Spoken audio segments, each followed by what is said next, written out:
if you are anything like me, then you've been sitting at home over the last couple of years watching nature wreak havoc on this country. There have been hurricanes, there have been floods, fires, earthquakes, volcanoes, tornadoes, not to mention the biggest freeze in history. You kind of got to wonder if Mother Nature is having a really bad case of PMS or something. Anyway, I thought that it would be a nice idea if we did a little group therapy today. So we are going to meet some strong and courageous Americans who are survivors of the most current disasters, either the recent tornado in Piedmont, Alabama, or the earthquake in Northridge, California. The tornado hit the town of Piedmont, Alabama at about 11:30 a.m. on Palm Sunday. 22 people died, mostly due to the collapse of the United Methodist Church. The earthquake hit Northridge, California at 4:31 a.m. on January 17th. Gas mains broke, causing uncontrollable fires. Buildings and freeways collapsed, but luckily less than 100 people died because of the early hour.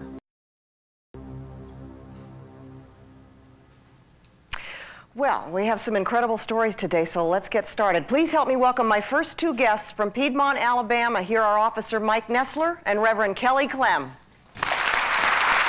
Welcome. Good to have you here. Don't call me ma'am. Hi,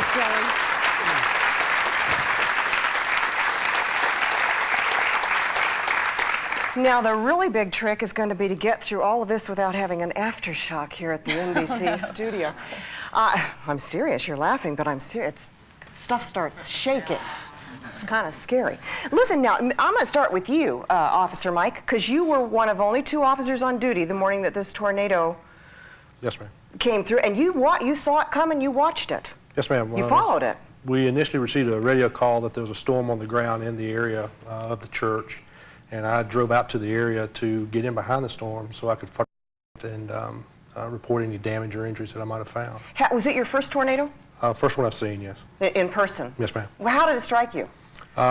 Seeing a tornado in person? Because I never have. At first I was kind of confused about what I'd actually seen. I expected this big Hollywood funnel coming out of the sky from miles high, and it just seemed like a big black cloud moving across the road in front of me about a half a mile away. And that just moved across the road very quickly.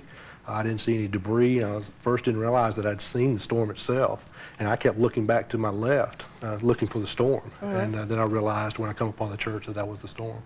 So you actually went by the church before passed in front of it. I was going so fast that when I realized the church had been damaged, I couldn't slow down fast enough to turn into the drive. Yeah. Can you describe, Kelly, from your point of view, inside the church, what happened? I mean, is it even all clear? Do you remember it all? I think there are a few parts I've forgotten. Which is a good thing, yeah? Probably so. We were singing, okay. We were singing. We had a program that day. It was a special dramatic program. The children were a part of it, and they were sitting separately from the adults. I was sitting with the choir. I had already done my part as the minister leading the first half of the worship service. We had started into our program. We had been there since 9 o'clock that morning, and the worship service started at 11. We did not know we were under a tornado watch, a thunderstorm warning, or anything. Apparently the tornado warning came out a little after the service had begun. There are no sirens in our area. We had no way of knowing what we were under. We knew that there was rain approaching. It had been raining all week, though, so that was nothing unusual. The power went out, but the power goes out a lot in Piedmont. The rain kind of blows the power out. Yeah. So we just kept going. We were singing without any accompaniment at that point, off and on. And anyway, the power went out, and we heard what sounded like rain, and then what I thought was hail. And I'm very cautious of tornadoes. And when I hear hail, I think of a tornado. Do you? So I looked at other people around me, and we thought, that doesn't sound good, thinking then it was hail. Right. After that, it all just kind of broke open. It was not hail. It was not hail, apparently. It was the debris from the tornado hitting the church. We knew which side it was coming on. And a window broke out, and then it was almost like an explosion, and it was all over. I don't know if I got down. I know I didn't end up quite where I was. I remember something hitting me, and it was all over. What It was happened to very you now? fast. You got hit on the head? I think, you know, something flying hit me in the head, and something shoulder hit my separation, shoulder. and you're still wearing a... Right. Tell me about the kids now. Where were your babies? My 2-year-old was, I thought she was in the nursery. Her babysitter, her regular babysitter during the week was holding her. She had brought her out to watch the service. And when someone yelled, "Get down," I guess, and she got down and she really saved her life. She's still in the hospital, but she crouched down and protected her with her body. And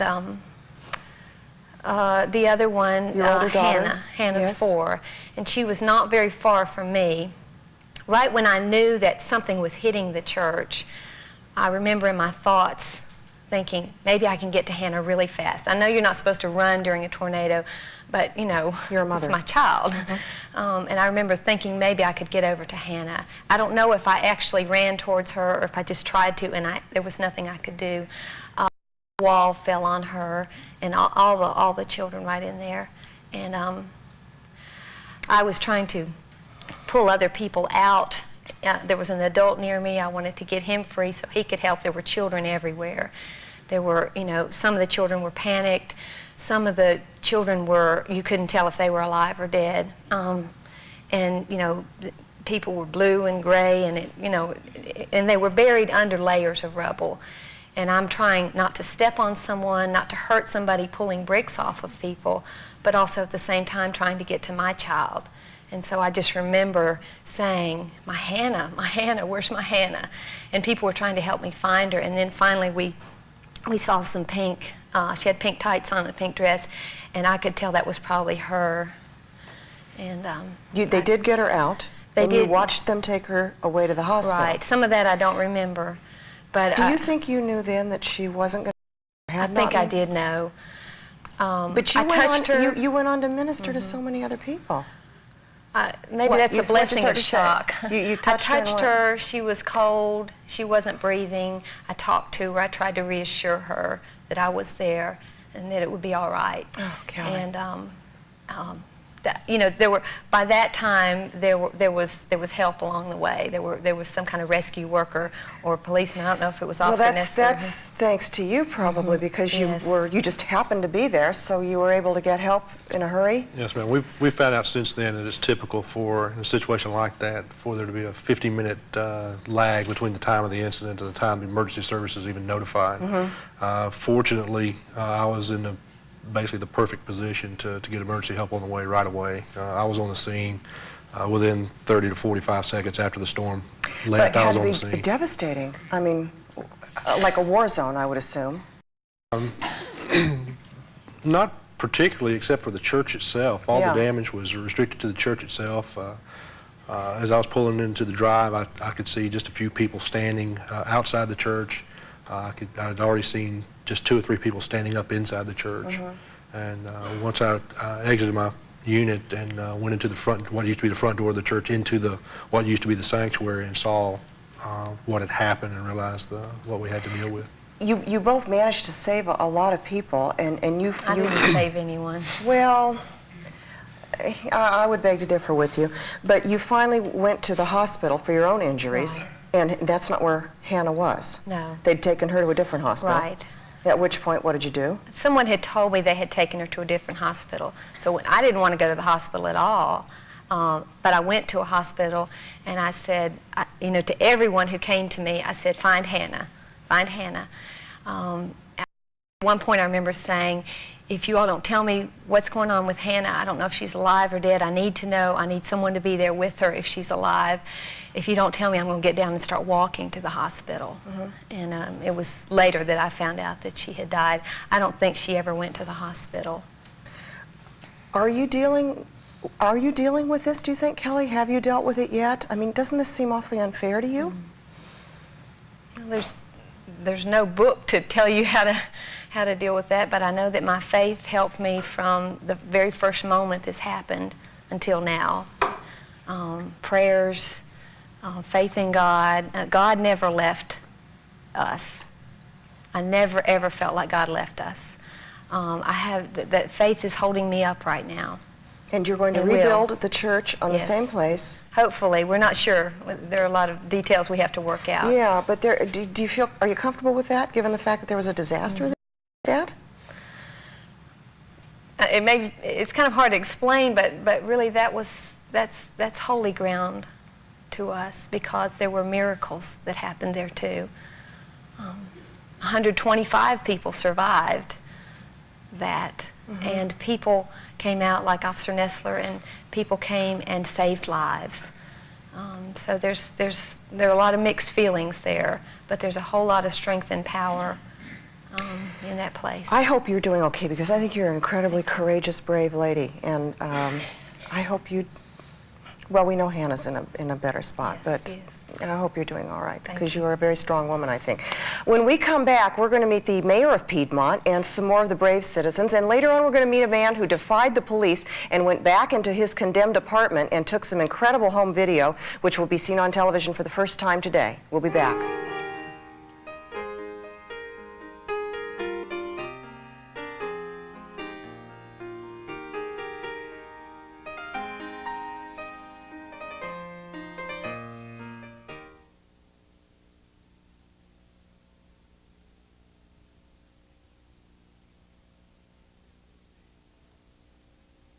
It's been 2 days now, a time when most tornadoes become faded clippings in the memory, simply a way to mark the calendar of our lives. The Reverend Kelly Clem won't ever forget the one that roared through her church last Palm Sunday. At least 23 have died, 90 still hospitalized. Got cousins and uncles that didn't make it. And I don't even know how to go comfort them, because I've got to go see about my young'un in hospital. We're back with Officer Mike Nessler and Reverend Kelly Clem from Piedmont, Alabama, where a tornado ripped through their church and killed 21 people last Palm Sunday. Joining us now are Reverend Clem's husband and her daughter, Dale and Sarah, Mayor Vera, and the Reinhardt family, Krista, David, and Betty. First of all, Dale, I have to ask you, what do you make of this lady that you're married to? Well, she's kind of remarkable. I know that the day after the tornado, I was in Oklahoma and I had to fly in and met her that Sunday night. And then the next morning, Monday, we went to Piedmont to see the church and to see our home, which was also destroyed. And what we weren't surprised, what just really surprised us was to arrive and there to be all of the media there. It was like a satellite dish showroom, because there were so many satellite dishes. And we knew we were going to speak to some of the networks and do a couple interviews. And we did that. And then we kind of tried to go into what was left of our house and the church and look around. But what was amazing to me, Kelly just kept going back out and talking to the media. And we'd say, you don't have to do that. But, and I kept asking myself, who is this woman that's going out here? You know, it was a Kelly. She's just incredibly strong. Yeah, I was really amazed. How's Sarah doing? How's she dealing with all this? How are you doing? You're beautiful, Sarah. Say thank you. With the hiccups. She is doing like most of the kids in the neighborhood, in that I don't know of any kid that survived this under 12 that's still sleeping alone and going through trauma. And the way children deal with this is through play. And so Sarah, when she has blocks, she builds the church and she knocks it over and acts that out, and that's really positive. She's been talking about Hannah some, and she wants to go see Hannah. One day I drove up to the church. It's about a 20-minute, 30-minute drive, and she just talked about she wanted to go see Hannah over and over again, and I just cried and said, me too. Krista, what do you remember about everything? Where were you when all this happened? I was on the front, on the right side, and all I remember is the power had gone out, and I was supposed to sing a solo. And with the power out, I'm not loud enough to sing by myself, so I got my sister to stand up and sing with me, and we sang, and then we sat down to sing the rest of it, and we just kind of stopped and looked at the windows because stuff was hitting the windows. And then the next thing I remember was just somebody saying, "Get down, get down." And I don't remember getting down, but I remember being on the floor and being under stuff and yelling for Mama, and she grabbed my ankle, and then the next thing I remember is just being on top of everything. Being on top of everything? Well, standing up. Yes. And getting rained on. So, yeah, because the roof was totally gone, so Yeah. you were being... Did you lose friends in this? Not like school friends. I lost a lot of friends that were like family. Has it made you guys closer as a family, do you think? Has it changed relationships, or... Yeah, I think so. Now, you're a nurse, Yes. right? So what was your reaction to all of this?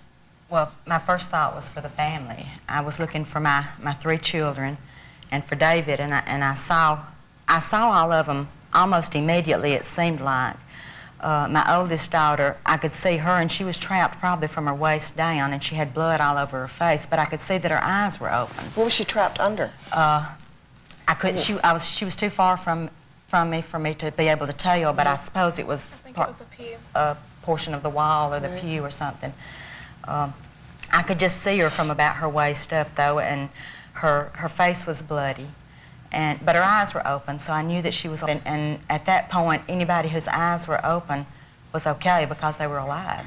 And so I was relieved that I could see all of my family, and it was like I was in a trance. Later, I did help start some IVs out on the front lawn, but you know, it was not an automatic thing. It was like I was in a dream. Do you just you saw this from the back of the church, right, David? Because you were working the, the soundboard? Yes, ma'am. Do you go into some sort of a shock, and does something else take over in your body? Is that what happens? I can still see it. I say the actual storm, I was inside the building, but I remember the glass breaking and the wall coming down and the roof, you know, kind of lifting up. And you know, the next thing I knew, debris was falling and everybody was going down. And I got up and, you know, I could see just 2 or 3 people standing. And I thought, you know, everyone else. Right. What, Madam Mayor? Yes. You, how soon after this happened did you get to the church? I'd say about 20 minutes. I had been working with a rescue squad Sunday morning. I ran home to fix lunch, and I'd been home about 5 minutes when we got this message. I didn't go by the station because I knew all of our ambulances would be on the scene, so I just rushed on in my private vehicle to the scene. I ran up the walk because one of my dearest teachers was in that church I knew, and I ran up the walk calling her name. And I saw Mr. David. I think I asked him when I saw him, "Where's Miss Plumer?" And I stood there then in the door for quite a while. The door was left standing, and on either side was the 2 small rooms on either side of the entrance, the vestibule. And so we rushed over, one of the member of our sheriff's department, and I rushed into the little room on our left and moved the baby beds, the pads and everything back to the side so we could put the bodies in that room. And then I stood there at the door, keeping people back so the rescue squad could come through the door and get the victims out. It's an amazing story. We're going to take a break. When we come back, we're going to meet Dr. Morris Paulson. He's a Red Cross worker who's experienced the devastation of both the tornado and the earthquake firsthand. And maybe he can help us sort out some of the emotional stuff these people have to go through. And we're going to see some incredible home video from the Northridge earthquake. Stay with us. We'll be back.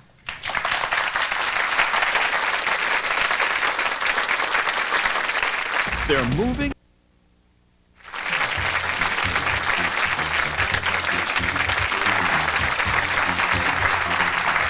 We're back with my guests from Piedmont, Alabama, where a tornado recently killed over 20 people. And everybody's wanting me to just say one more time thank you to you, Officer Mike. They're just saying, please be sure he gets a lot of credit because a lot of lives would not have been saved had you not been there.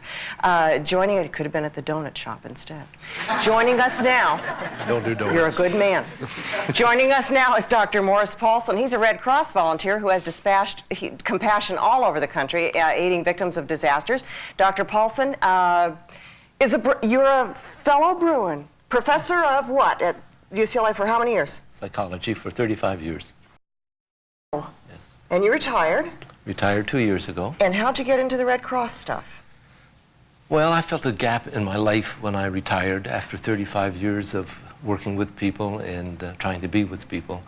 I almost drove my wife crazy the first month and realized that I had to do something with whatever talents I had.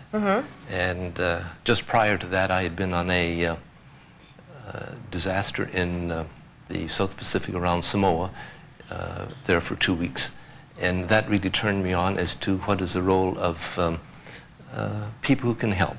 So what is your role? The Red Cross dispatches you to disaster areas? Yes. And, to do what? I have two specific tasks. One is to work with the community, work with the people like Carl and Mrs. Reinhardt, who I worked with down there. And the other one is to work with the Red Cross workers. They are away from home. They are subjected to the same kind of stresses. And I'm there to help the Red Cross workers deal with their own anxieties, with their own tensions, and just make it a more harmonious and helpful Red Cross. Now, did you talk to these people down there at all? I talked with Krista, and I talked with Krista's mother, Mrs. Reinhardt. Now, I'm concerned about her. Has she dealt with this? Has Mom dealt with this? Because she's so strong. Yeah. And rather than talking about any one particular individual, I think that we have to look at the fact that there are stress reactions to any tragedy. And like many tragedies, we can cope for the moment. The adrenaline runs.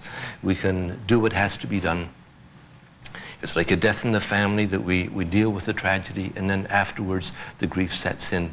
So without talking about specifics, I think for everyone who was involved in that disaster, I, as part of the Red Cross, am concerned about the immediate help given, and I'm equally concerned about the long-term rehabilitation. We can be strong for the moment, we can deal with the tragedy. My concern is, what about 3 months, 6 months, what about a year? right. And You say it's really important to talk it out. You have to talk it out, you have to feel it out, you have to cry it out. And, you know, as Mr. Reinhardt was saying about the little baby, give the children drawings, let them talk it over, let them cry it out, and whatever is kept inside has to come out. How will Piedmont deal with this? Will they recover from this? Piedmont. Will it take a long time, or what do you think? Like any tragedy, there can be long-term scars. The thing I was impressed with, many things, is that here's a community that is so united, who is so together, who have a basic faith in God. And I talked with one of the other ministers down there, and it just seemed that at first, no, we don't cross because we're self-sustained, we've got our community, everything is fine. And as the days went on, they were aware that Red Cross can give both materially as well as socially and emotionally.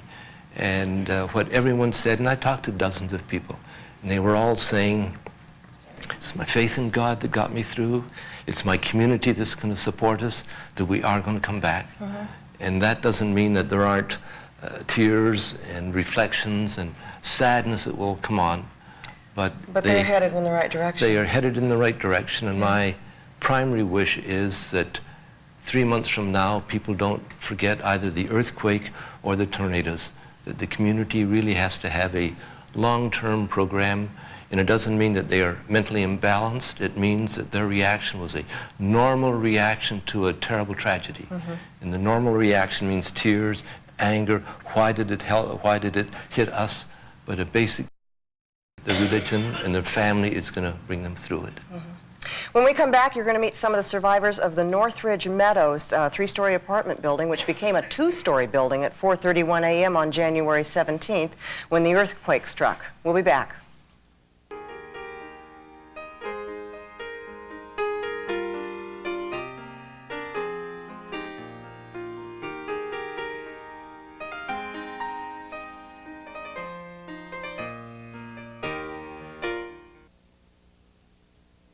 Homeless. I lived on the second floor, which used to be 3 stories, and now I'm on the floor with no apartment, no food, no anything except my life, which is the most important part. So I'm lucky to be alive. I have just a scratch and a bruised back, but other than that, I'm fine. What's the most valuable thing you lost in there? My neighbors. My next door neighbors didn't make it. So the neighbors were the most valuable thing I lost. We're back with our guests who survived the tornado in Piedmont, Alabama, and Dr. Morris Paulson, a Red Cross volunteer. And joining us now are 3 survivors of the Northridge Meadows apartment complex, which collapsed during the earthquake: Amy Windmiller, Shannon Jones, and Scott Cormus. And we have all seen pictures of that building, but I would like you kids to tell us what it was like for you inside. Scott, where were you? I was on the 3rd floor. And the first thing I remember is looking up, and I have a window right by my bed. The window popped, view of the valley, and I could see the valley literally tilting like this. The building dropped about 12 feet within 5 seconds. It wasn't a creeping like it was a slam, like someone had picked up the building and dropped it. It bounced me right out of bed, only to have my wall collapse and fall to the floor of the parking lot. So I was almost thrown out of my 3-bedroom apartment or 3-story apartment and onto the ground. And the shaking was so bad and so violent, you couldn't even walk. I was literally being tossed around like a piece of popcorn. Once I did make it to the door jamb, it still shook for about 20 seconds, and I had enough time to sit there and contemplate what was happening, and I realized it was an earthquake. I'd never ever dreamed the 1st floor had been squished, reduced to nothing. I thought maybe the earth opened up, or maybe some other thing happened, but never to believe the 1st floor was reduced to about 18 inches. And to sit there and have enough time to contemplate your own death, to sit there and think, God, if I'm going to die, please take me into heaven. And if you're, I tried to bargain with him a little bit, said, let me live and I'll help as many people out as I can. Fortunately, he took me up on that offer.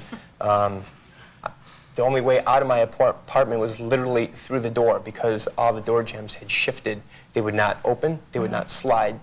Wearing glasses or contacts, of which I had neither, and being pitch black, I had to feel my way into my closet to grab a sweatshirt, wrap around my hand, and literally punch through the door, which got me into my living room. And then I was met again with the same problem. Couldn't get the door open. Wow. It was open just enough where I grabbed the hockey stick and pry it open, got my fingers in, my foot pushed open, got myself to the outside. If I would have went to the left, my hallway there was nothing left, completely gone. If I would have fell probably about 15 feet and been seriously injured. If I would have walked forward, I would have been seriously injured. Wow. The only reason I went to the right is family screaming next to me. There was the first voice I heard, and I just wanted to be by somebody. So that initial reaction very well could have saved me from, going the wrong direction. What do you girls remember? Same apartment complex. Where were you? We were on the 1st floor. You were on the 1st floor? Yes. And? And we were one of the very few, the lucky ones, that made it out on the 1st floor. I was in my bedroom, and again, it was, like Scott said, it was just a completely violent shake, like a big boom. And all of a sudden, everything was just going crazy. And the ceiling came down and hit me in the head. I was laying in my bed, and the ceiling started to come down, and at that point, I knew I had to get out. And I initially started to run for the bedroom door, which was by the hallway in the bathroom. Well, something made me turn around and go back towards the bedroom window, which I had found out that the hallway in the bathroom had already collapsed. There was nothing left of it. So I jumped out the bedroom window and out into the complex, and that's how I got out. Where were you, Amy? You weren't in your room. No. You were not sleeping? No, I wasn't. I was in the living room. My boyfriend was on the couch, and I was on the floor. And for some reason, that whole week, I'd been waking up early in the morning. And I don't know why, because I never do that. And I was really hungry. So I went in, and I was going to make myself something to eat, and I decided not to. So I grabbed a snack, and I went back in there. And within probably 30 seconds, it hit.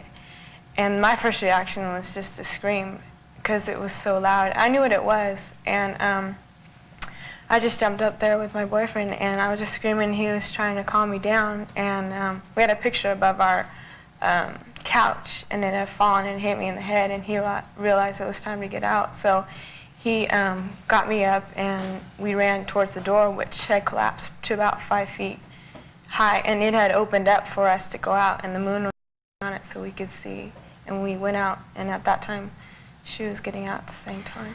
How do you equate the difference between what, because everybody in California, all of us that have relatives in the East are saying, what are you doing out there? Get your butts back to the East Coast. How do you equate the difference between going through an earthquake and going through, say, a tornado? Well, I think one of the elements of a tornado is that you do have some degree of warning. Now, as Mrs. Clem was saying, that they didn't really have the warning, but generally we know when storms are coming and we can take some kind of preventive action. The anxiety I think we all feel, and I feel it myself too. There's nothing that is predictable about an earthquake. We don't know how long it's going to last. We hear every day that the big one is coming, and is this going to be the big one or just a prelude to the big one? So I think one of the problems emotionally we have is the inability to predict. If we can predict a disaster, if we can predict a heart attack or whatever, we can take some preventive action. So I think that this is one of the difficult things, to live in an area where the unknown is with you all the time. Yeah, of course, in your guys' case, you really didn't have any warning at all. No, absolutely not. Yeah, so we could probably have a little bonding session here and get a little self-help east-west group going. We have to take a break, but we will be back to hear how Scott risked his life by re-entering this condemned apartment and look at never-before-seen home video that he risked his life to take. Oh, some of Hollywood's... There's no apartment there? You don't think my apartment is there anymore? I don't think so. I knew where you lived, Sid. I used to see you at the Who pool. are you, darling? My name's Scott. Scott, I think I know you. I don't remember. I used to see you at the pool all the time. Okay, my darling. I saw your apartment. I was in. Tell me, can I see anything? You can't go in it. Never? There's maybe this much room for You someone think to we crawl. can't sink under to get in there? Someone would have to do it for you. We're back with survivors of the Alabama tornado and the California earthquake. And Kelly, you were saying on the break that you're getting a lot of mail from earthquake We are. We're getting at least a box of mail every day from all over the world. But I love going through it, and I go through and I pick a letter from California. And we're just getting letters after letters from earthquake survivors. And that gives us strength. You know, knowing what all they've been through. So there's a sense of kinship. We've heard from everyone who was ever in a tornado or an earthquake or a flood or anything. But those letters, I think it's a way that we're helping each other in the healing process of all of this. I was also asking you, too, during the break, do you think that this is, because you are a minister, is this some sort of a message, all the stuff that's happening to us? Because it's just, we're being inundated. No, I don't understand nature and how nature works. But I know that God does not cause things like this to happen to people. I know beyond a shadow of a doubt that God sustains us through all of this. And I never doubted that God was with us even in the midst of all this. But no, I don't think it's a message from God, not at all. So it is Mother Nature, and it is PMS. I don't know, it's all I can figure. Now, you are a maniac, Scott. What were you thinking going back in this building? Well, I mean, were you going after something in particular, or? Yes, definitely. To sit outside that building for days and know that part of your good life is up there and you can't get to it is very, very frustrating. And I knew the system would never let me get back into that building. I knew the damage that had been done to it. So this is just because you were young and crazy, you decided to do it? No, I was really driven by one thing, and when I was 10, my father passed away. The only physical thing I had left from him was a diamond ring, and that was up there, and I knew that, and both my mom and I were sick about it. And after waiting a couple days and having that gnaw at me, knowing that I wasn't getting any satisfaction from anybody about getting in there, I decided to take matters into my own. You weren't worried about going in a condemned building and having an aftershock? And I was so pumped by adrenaline and frustration that when I look at the video now, I think, boy, that was stupid. And you figured you'd take the video camera along as long as you were going? And... No, there was a gentleman from the media who wanted to come in and videotape me reclaiming my things. At the last minute, when he saw the damage done to the structure, he's like, I'm not going in there. I said, well, I'm going in without you. So I'll take the camera for you. He said, well, take the camera. I said, well, if there's an aftershocker, I drop it. Here's some of the stuff that you Yes, this is shot. That's the first floor right there. The fire people were trying to dig to get a body. Unfortunately, you see that DB on the wall designates dead body. That apartment was underneath me. And those marks are put there by the fire department. Yes. I see. This is my apartment, and shortly you'll see the hole in the wall, which I bounced out of. This is my kitchen here. Everything on the floor. The clanging of dishes and broken debris was amazing. So there's the mirror landed on my bed. There's a wall, totally opened up. Wow. That's the building next to me, and this is an outside shot. So you notice the angle of my wall and floor had dropped and the furniture ran to that. This was the door that I had to punch through and wing myself over. Were you surprised to see a lot of this when you went back in? Yeah, especially when you see here there's no hallway. If I would have went forward, I would have fell. Yeah. It's separated 8 feet. Look at the left, that's a good 6-foot jump there. I would have fell there. Because this is you, when this happened, it was black. Pitch I mean, black, it was pitch yeah. black. So it was this door that I ran out to get to another family to try and help them. So hearing their voices very well could have saved me. This was the corridor or the front of the building where about 16 of us gathered once we made it out of our apartments. And if you notice in the screen right there, top right, that was the complete height of the building, 3 floors, and you see it's dropped down to 2. So the whole first floor, I mean, from the front of the building, it almost looks like a 2-story building. Matter of fact, that morning the crews passed us right up, not even thinking anything happened. Wow, that's amazing. When we come back, we're going to meet a very special man who proves that good can come out of any situation. And this is my favorite good deed story for the day, kids, so don't go away. If you'd like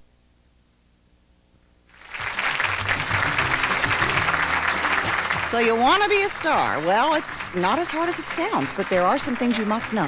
Hollywood experts show us the ropes on the next Vicki. Hey, look at it like this. If I did it, anyone can do it. We're back, and we're proving that life does go on no matter what Mother Nature throws at us. And Scott, everybody is dying to know if you got the ring. Yes, after about an hour of searching, I did manage to find it. While I was up there, I grabbed my sleeping bag, zipped it up, threw as much as I could in it.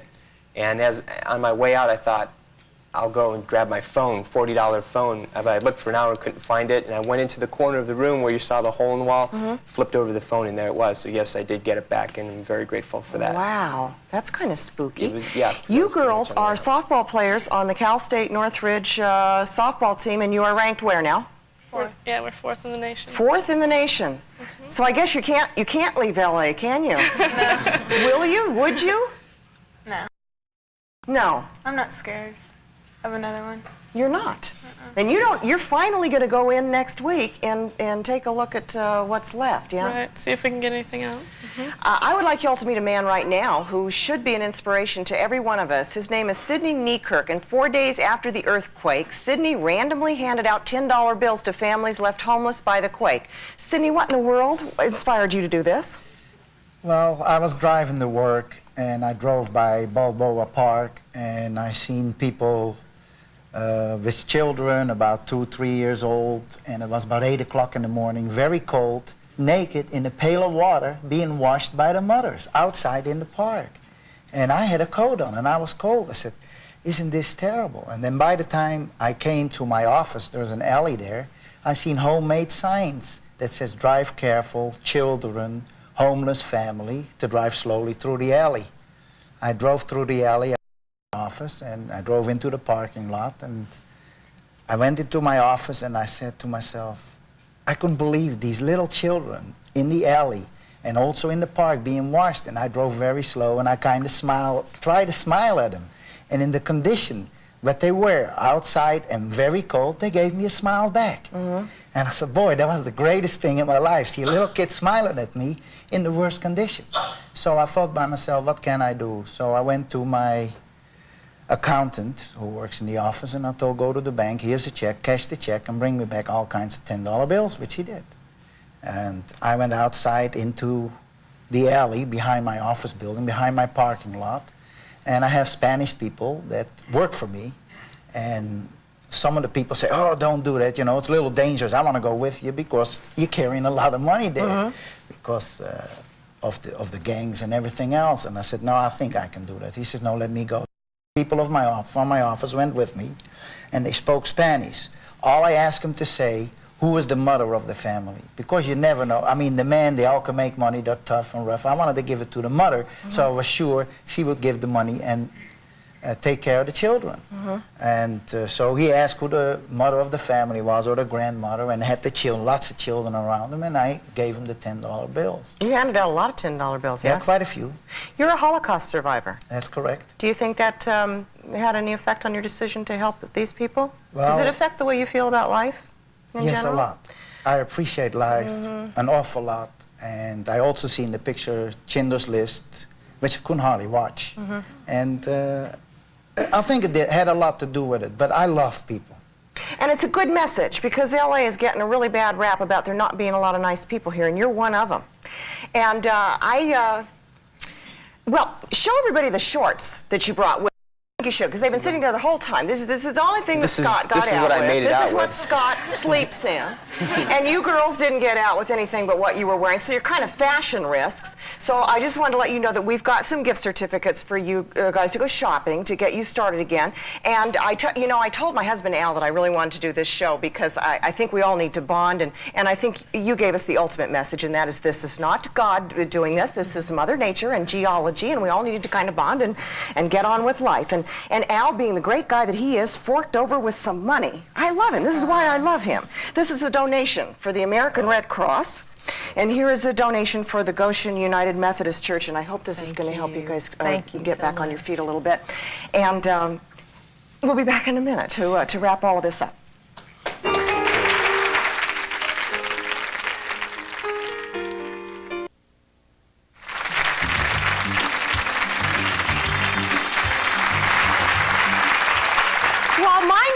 From Piedmont, you got in late last night, and you're going to be here. Are you going to have a chance to have a little fun before you go back? Yes, we are. I hope so. Sarah undoubtedly has never been to Disneyland. No. Well, I think then it's only right and fair that we send everybody to Disneyland there tomorrow. And I would like to thank all of my brave and courageous guests for sharing their stories with us today. If you missed the addresses that we put up on the screen and you would like to help, you can call us or you can write us here, and we will tell you what to do. And this has been a good message, I think. We all need to love each other and take care of each other and carry on. Carry on, kids, and be good to each other. We love you. Have a wonderful day. Bye-bye.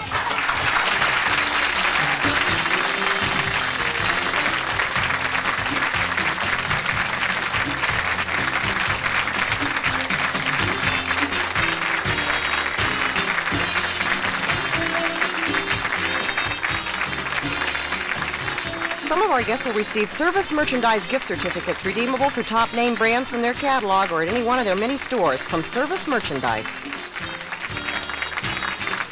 Thank you, I'm Magnans. If you like what I'm wearing, kids, go get it there.